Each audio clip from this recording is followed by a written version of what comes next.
এই পৃথিবীতে আমরা আর কতদিন বাঁচবো? একদিন তো এই পৃথিবী ছেড়ে আমাদের চলে যেতে হবে।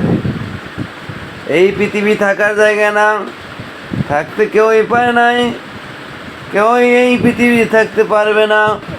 ফেরাউন এই পৃথিবীতে এসে মানুষের প্রতি জুলুম নির্যাতন করেছে, মানুষের জানমালের ক্ষতি করেছে, অন্যায় অত্যাচার জুলুম করেছে, কিন্তু ফেরাউন এই পৃথিবীতে থাকতে পারে নাই।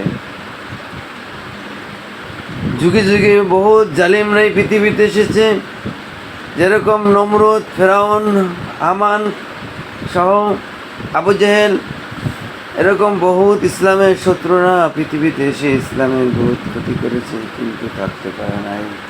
ইসলামের আলো নিভিয়ে দেওয়ার জন্য বহুত চেষ্টা করেছে, পারে নাই। আল্লাহ তাআলা তার এই ইসলামকে এখনো এই পৃথিবীতে টিকিয়ে রেখেছে। আসুন আমরা ইসলাম প্রচার করি, ইসলাম প্রচার করে আল্লাহ সন্তুষ্টি অর্জন করে, নবীজি সন্তুষ্টি অর্জন করে বেহেশত অর্জন করি।